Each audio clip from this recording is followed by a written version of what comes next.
What is good, everyone? OJ over here from PlayerEssence, and welcome to the PE Nintendo Switch and Gaming News video. Today we have some great information for you, in addition to some upcoming events for PE Arena and more. So go ahead and stay through the whole video so you can get all of the information. So let's go ahead and get right into it. Hironobu Sakaguchi thinks that the Nintendo Switch is great, but so far there's no plans to bring Terra Battle over. So if you're wondering if Mistwalker Corporation has any plans as far as the creator of Final Fantasy, and that is Hironobu Sakaguchi, to bring over his card battling smartphone game called Terra Battle, that won't be happening on the Nintendo Switch. Although he did say that he likes the system, he thinks it's great, and he does believe that Terra Battle could be compatible. I just don't really think that he has any urgency or desire to bring over Terra Battle, considering how well it's doing on the smartphones. I also think that they have some type of PS4 or Xbox One game in development or something like that, something to do with Terra Battle. I know that they recently announced Terra Battle 2, but to be like completely honest, this is really no loss. I don't really care about Terra Battle too much. I have it on my smartphone, and I just think that it's an okay game for what it is. But like I said before, I've talked about Hironobu Sakaguchi, I've talked about his company Mistwalker, and I feel that this is ridiculous. At this point, I think it's ridiculous that the creator of one of the most influential RPGs of all time is making smartphone games, and we're asking him, are you going to bring over a smartphone game to consoles? Like, what kind of stupidity is this? This is ridiculous. We all know Nintendo's going to be working on smartphone games, right? Like Miyamoto did Mario with his teams and all that, but there's lots of other stuff. It's not just smartphone, and it seems like Hironobu Sakaguchi has been pretty much listed only to smartphones, and like, I just don't like it. I don't like it. Like I said, I don't have a problem with smartphone gaming and all that, and like developers working on that. Like I said, Nintendo does it, Sony does it, Microsoft does it. But the fact that Hironobu Sakaguchi has pretty much only been working on smartphone gaming for a long period of time makes me a little worried and upset. Hopefully we can get like a Last Story 2. I would really like to see that, or a Lost Odyssey. I doubt Microsoft will pay for that, but I would love to see a Last Story 2 or a remake or a remaster of the original The Last Story for the Nintendo Switch. So hopefully Nintendo or someone can reach out to this man, because I think this whole Terra Battle and smartphone gaming deal is just, it's not my cup of tea, and I really hope that he can make something that he truly loves to make and not this smartphone stuff going forward in the future. Alright, and moving on to the next article here, we have a recent interview with Nintendo of America's Doug Bowser, and he talked about a variety of different things, from the Switch being an early hit, to Nintendo Switch support doubling since the reveal, and so much more. So let's go ahead and get right into the last part here, and here's the question first. EA has a separate team working on a special FIFA soccer game for the Nintendo Switch.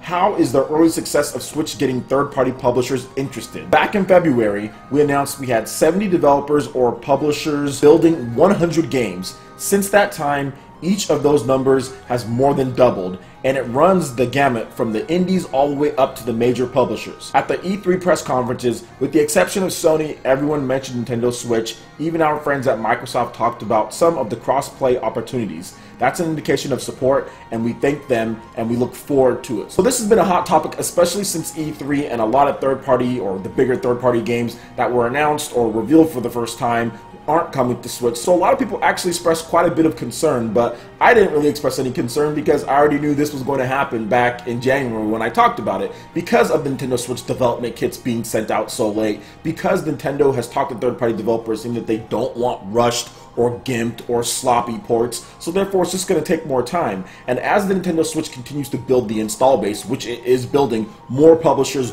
whether it's indies or whether it's major publishers, are going to be interested in developing for this system. Now, we do have some secrets and surprises, guys. Definitely what we already know with the Nintendo Switch is not the end of it. There are more surprises when it comes to third party and first party before the end of 2017. I think a lot of people are going to be very surprised and excited as far as some of the content that's coming over, and I would want you guys to express a little bit of restraint when it comes to thinking about these things, because planning a game, developing for a system, especially a system going from the x86 architecture over to the ARM CPU, and making sure that it runs effectively and making sure that it's a game that's going to sell, because first and foremost, this is not a charity, it's a business. They need to make sure that it's something that's going to be good for that audience. They need to make sure that they have the time to do that, because you don't want a Wii U situation where you're just saying, okay, whatever, put the games out, get them to where they're good enough, right? And then putting them out there, then nobody buys them. It needs to be something that Nintendo fans are going to buy and people are going to want to play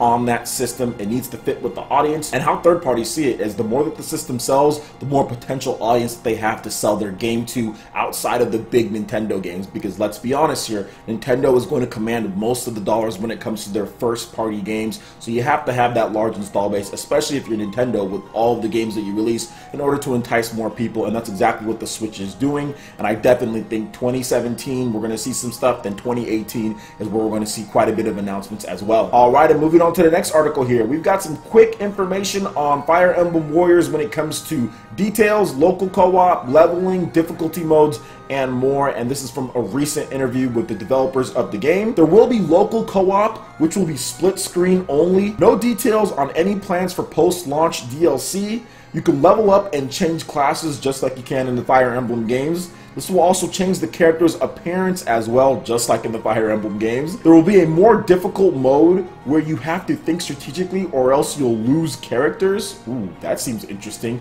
Looking forward to that. On the flip side, there's a more casual mode where you will not lose characters.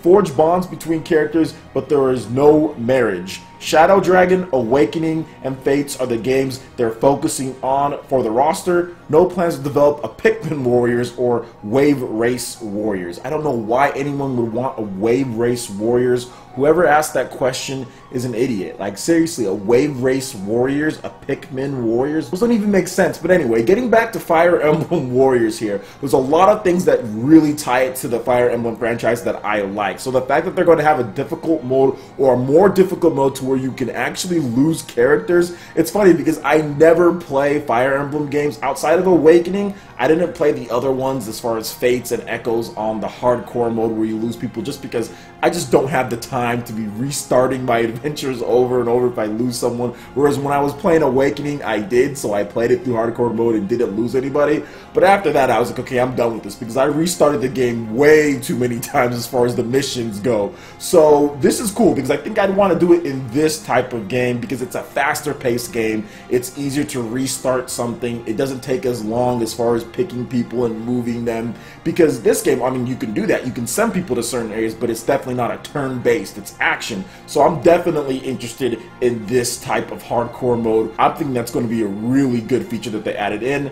It kind of sucks that there's no online play in this one. I doubt that I would use online play much because this doesn't seem like the type of game that I'd want to play online with someone. Although I do think it would be cool if there was online play because some of the other Warriors games do have it. So it's a little bit unfortunate that there isn't any online play. Let's hope that that leads to them actually polishing the game a little bit more than what we've seen so far. In addition to better than Hyrule Warriors on the Wii U, I'm thinking that they're just trying to make sure that it's more polished and it comes out with a more consistent clip when it comes to frame rate and all that. And maybe they just didn't want to take the time to put online in there and have it work. So let's hope that this does well, then we get a sequel of Fire Emblem Warriors, because they talked about them wanting to potentially do that if this one does well, and that one can have online play in addition to a brand new engine. I would like that as well. But I also like the fact that you can forge bonds between characters. That's another staple of the Fire Emblem franchise as far as the most recent ones. But there's no marriage, which is, I don't really think that this type of game needs it. You'd have to tie that into the story and all that, and the story, it already has its own thing going on, so I don't really think you need to have marriage between dimensional characters. That doesn't make sense. Just leave that to the actual game, so I'm okay with them doing that. Now, I do think, like I said, they're being a little bit coy on post-launch DLC. I think they're going to wait and see how well it does. Maybe also they didn't think that it was going to do as well since it's Fire Emblem, and they're waiting to see that. With Zelda, they had all sorts of DLC planned because they already knew that it was going to do well because of the audience that Zelda brings. But Fire Emblem doesn't sell as much as Zelda here in the States, although it's very popular, but it's not quite as popular. So I'm thinking that they're waiting to see if it's actually popular and it sells, then they can then use some of that revenue in order to make DLC for this game. But if it's just an average selling title, if it's not that great, probably no DLC at all. But I do feel that they do want to do DLC, honestly, because like you have so many different Fire Emblem characters, you could make a killing on that. Or maybe that they're just holding it back for the eventual sequel that's coming. Maybe they're already working on that, or they're going to already be working on that. Who knows with these Koei Tecmo games and all of that. So let me know what you guys think about all this in the comment section below. I know I'm super excited for it, and it is launching this fall. I know it's September in Japan, but I know it's going to be a little bit later for the rest of the world. Alright guys, that wraps it up for this video here. Go ahead and check out the links in the description below. We've got Facebook, we've got Twitter. Go ahead and give us a like and a follow on all of our social media. It really helps to spread the content of PlayerEssence across the interwebs in addition to YouTube. Also make sure you check out our Patreon page, pledge any tier, be entered in to win some awesome prizes each month, in addition to $10 prize eShop tournaments for Mario Kart 8 Deluxe, Splatoon, ARMS, and so much more. Plus we have Discord voice chat for all of our live streams. I also want to mention, guys, I will be doing more streaming this upcoming week because I won't be able to stream the following week until the weekend. So look forward to more PE Arena and PE live streams this upcoming week. Zelda, there's going to be ARMS, Mario Kart 8 Deluxe, and more. So look forward to that, guys. Also make sure you hit that like button if you did like this video. Lets me know you guys want more content like this going forward in the future. And subscribe to PlayerEssence for the latest news, reviews, discussions, and more. Thank you so much for watching. I will catch you ninja for the next video. Peace.